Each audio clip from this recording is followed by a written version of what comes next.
के स्टैंड को लेकर के नाराजगी जेडीयू ने जताई है। मंत्री विजय चौधरी का इस बीच बड़ा बयान सामने आया है कि आज तक सीट का बंटवारा नहीं हुआ, कांग्रेस के रवैये पर नाराजगी जताई गई है। बता दें कि 14 जनवरी तक सीट शेयरिंग के फॉर्मूले पर कोई बातचीत को कांग्रेस ने टाल दिया है और इसी को लेकर के नाराजगी अब जेडीयू के अंदर बढ़ती जा रही है। और लगातार जिस तरीके से जेडीयू के नेताओं के बयान सामने आ रहे हैं, संयोजक को लेकर भी बयान सामने आया और जो नाराजगी नजर आई और सवाल बार बार यही उठ रहा है कि क्या सीएम नीतीश कुमार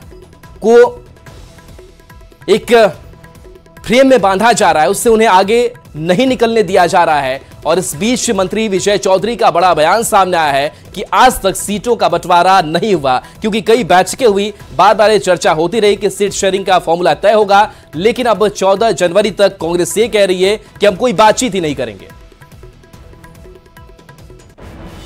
इंडिया गठबंधन में जो सीटों को लेकर सब देरी हो रही है, क्या आपको लगता है कि एक समस्या हो सकती है अगर जल्द से जल्द नहीं निपटाया गया तो?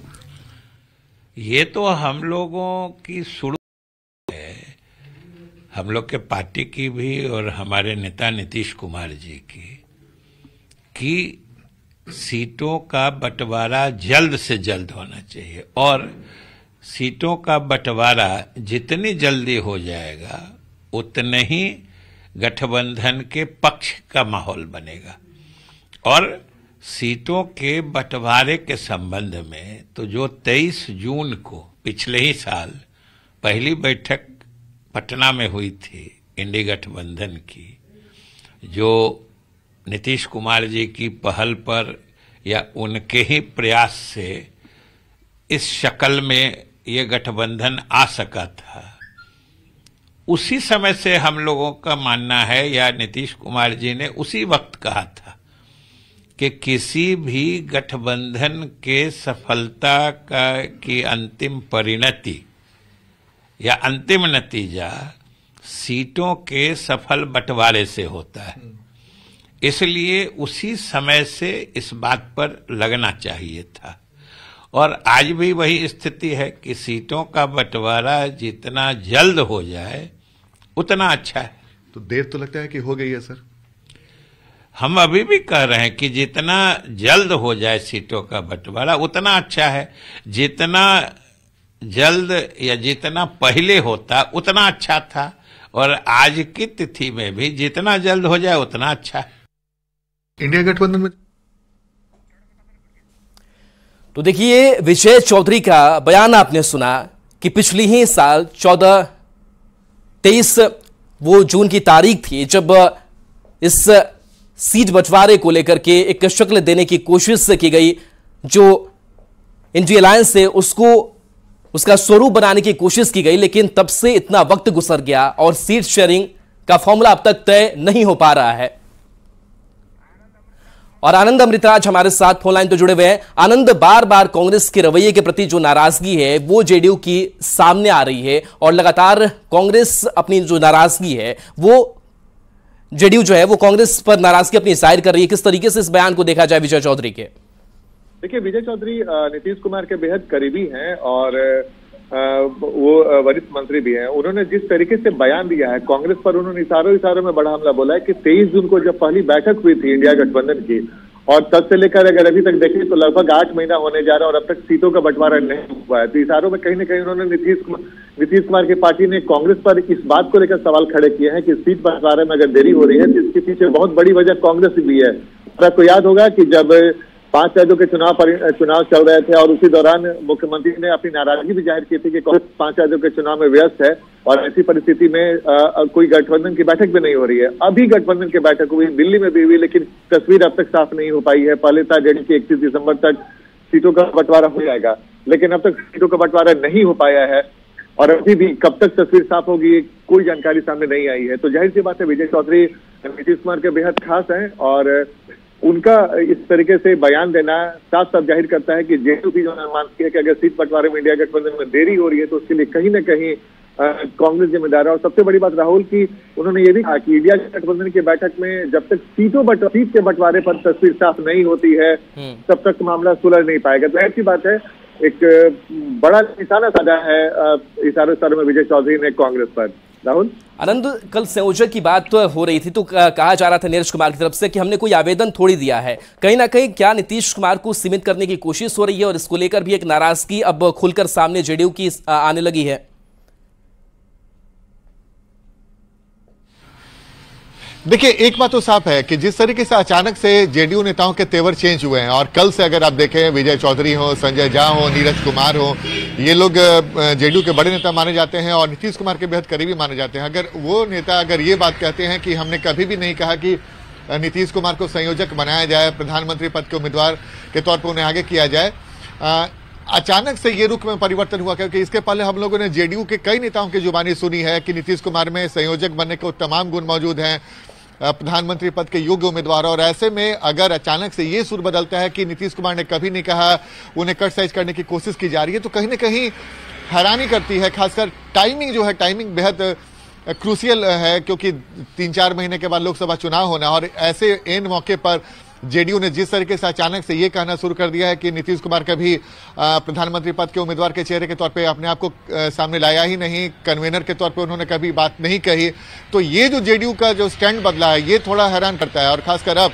जब कांग्रेस के माफ कीजिएगा, जेडीयू के टारगेट पे कांग्रेस है और सीट बंटवारे को लेकर कई सारी जो तस्वीरें साफ नहीं हो पाई है, उसको लेकर इशारों में कांग्रेस पर निशाना साधा जा रहा है। राहुल। आनंद, जिस तरीके से विजय चौधरी 23 जून की याद दिला रहे थे कि पिछले ही साल 23 जून से शुरुआत हुई थी और तब से लेकर के आज तक सीट शेयरिंग का जो फॉर्मूला है वो तय नहीं हो पा रहा है। इधर कांग्रेस करे कि 14 जनवरी तक हम बातचीत ही नहीं कर पाएंगे। क्या ये जेडीयू भी मान रही थी कि अगर सीट शेयरिंग फॉर्मूले को लेकर के हम आगे बढ़ते, अगर कांग्रेस का पॉजिटिव रिस्पॉन्स रहता तो शायद ये हो सकता था, लेकिन कहीं ना कहीं कांग्रेस का जो रवैया है वो सीट शेयरिंग को लेकर के, बाकी जो इंडिया अलायंस के घटक दल है उनको लेकर के रवैया साफ नहीं है, स्पष्ट नहीं है, और कुछ मन में कांग्रेस के चल रहा है, और शायद इसी वजह से जेडीयू की असहजता भी अब नजर आ रही है। देखिए, बिल्कुल आपने बिल्कुल सही कहा, और हमने जब विजय चौधरी से तमाम सवाल पूछने की कोशिश की, हमने उनसे यह भी पूछा कि बिहार में जो जेडीयू के बारे में हो रहा है, जेडीयू और आरजेडी के सीटों के बंटवारे के बारे में जो चर्चा हो रही है कि अंदर खाने दोनों ने तय कर लिया है कि कितने कितने सीटों पर लड़ेंगे, कांग्रेस को क्या दिया जाएगा, ये भी जेडीयू आरजेडी ने तय कर लिया है, तो उन्होंने इस पर कुछ नहीं कहा। बोला कि जब तक बैठक नहीं हो जाती सीटों को लेकर तब तक तस्वीर साफ नहीं होगी। लेकिन उन्होंने एक इंटरेस्टिंग बात बोला कि जेडीयू के पास जितना सीटिंग सांसद हैं उतना तो लड़ेगा ही जेडीयू, उससे ज्यादा भी बढ़ सकता है। तो जाहिर सी बात है, जेडीयू ने अपना स्टैंड एक तरीके से इशारों में साफ कर दिया है कि 16 उनके सीटिंग सांसद हैं, उससे कम वो मानने को तैयार नहीं। और एक जो 17वीं सीट के बाद, जो पिछले बार जेडीयू ने 17 सीटों पर चुनाव लड़ा था, एक में हार मिली थी और 16 सीटों पर जीत हासिल की थी, तो जेडीयू ने अपने तेवर से साफ कर दिया है कि 16 जो सीटिंग सांसद है उसमें एक सीट भी कम नहीं होगा, और 17वीं सीट जो पिछले बार जेडीयू ने लड़ा था उस पर भी लड़ेगा। यानी कि 17 सीट अभी तक अगर जेडीयू के स्टैंड के हिसाब से देखें तो जेडीयू 17 से कम सीटों पर चुनाव लड़ने नहीं जा रही है। दूसरी तरफ उनके जो मजबूत सहयोगी हैं आरजेडी, उनका भी दावा है कि बिहार में सबसे बड़ी पार्टी के तौर पे आरजेडी है, तो उनका भी बराबर का हक बनता है। तो आरजेडी भी अगर कल के डेट में 17 सीटों पर अगर, या फिर 16 सीटों पर अगर दोनों का आपसी तालमेल बैठे तो कोई आश्चर्य की बात नहीं है। कांग्रेस के लिए परेशानी का सबब हो सकता है, भले ही कांग्रेस की तरफ से यह कहा जा रहा हो कि पिछले बार मुकेश सहनी थे, पिछले बार उपेंद्र कुशवाहा थे, जीतन राम मांझी थे, वो इस बार नहीं है, तो वो सीट हमें मिलनी चाहिए, वो अलग बात है। लेकिन बिहार में कांग्रेस की हैसियत क्या है और कांग्रेस का जनाधार क्या है, ये आरजेडी और जेडीयू बेहतर तरीके से समझ सकती है, क्योंकि इन लोग के तेवर से भी साफ है कांग्रेस को बहुत ज्यादा सीट मिलने नहीं जा रहा है। आनंद बने रहिए हमारे साथ, कांग्रेस प्रवक्ता राजेश राठौर जी हमारे साथ जुड़े हुए हैं। राजेश जी, आप लोग ये कह रहे हैं कि 14 जनवरी तक हम कोई बातचीत ही नहीं करेंगे, और आपकी इस रवैये पर कांग्रेस जो जेडीयू है वो लगातार कांग्रेस पर नाराजगी जाहिर कर रही है कि देखिए आप सीट बंटवारे के फॉर्मूले को लगातार टालते जा रहे हैं, उस पर कोई बातचीत ही नहीं कर पा रहे हैं। नीतीश कुमार तभी जब चुनाव के वक्त थे अलग अलग राज्यों में, उस वक्त ही कह रहे थे कि आप लोग चुनाव में व्यस्त थे। अब क्या हो गया, चुनाव से तो आप लोग निकल गए, फिर भी जो समय है वो टाला जा रहा है लगातार कांग्रेस की तरफ से। सीट शेयरिंग पे आज से 3 दिन पहले जो सीट शेयरिंग कमेटी है, हम लोगों के जो मुकुल वासनिक कन्वीनर है, अशोक गहलोत जी हैं, भूपेश बघेल जी हैं, मोहन प्रकाश जी, सलमान खुर्शीद साहब, इन सब ने राष्ट्रीय अध्यक्ष मल्लिकार्जुन खड़गे और राहुल गांधी जी के साथ बैठक करके सारी बातों को प्रेस के सामने रखा है कि हम लोग खाका तैयार कर रहे हैं, और जिन दलों के साथ हमारा अलायंस है राज्यवार, उन नेताओं से उनके सुविधा के हिसाब से हम बात करेंगे और यथाशीघ्र बात करने का प्रयास करेंगे। तो वो जो हमारे नेता है दिल्ली से, वो सब एलआई पार्टी के नेताओं के संपर्क में है और लगातार बातचीत चल रही है कि कैसे चुनाव होगा, कौन कौन। राजेश राठौर, आप ये कह रहे हैं कि लगातार बातचीत घटक दलों के साथ चल रही है जो एनडीए अलायंस में है, लेकिन अगर बातचीत चल ही रही है, सब कुछ ठीक ही है, तो जेडीयू के अंदर बेचैनी क्यों बढ़ रही है? क्योंकि कह रहे विजय चौधरी की 23 जून की तारीख याद कीजिए, 14 जनवरी तक इधर आप लोग टाल रहे हैं, आखिर क्यों बात नहीं बन पा रही है? एकदम जेडीयू के अंदर बेचैनी नहीं है, बेचैनी है कि विपक्ष में और मीडिया में। और जब हमारे उसका एलआई कमेटी के एलायंस पार्टी से बात करना है, मुकुल वासनिक साहब, राहुल गांधी जी और खड़गे साहब के साथ मीटिंग करके स्पष्ट सब सारे सदस्यों के साथ प्रेस कॉन्फ्रेंस करके बात कही उन्होंने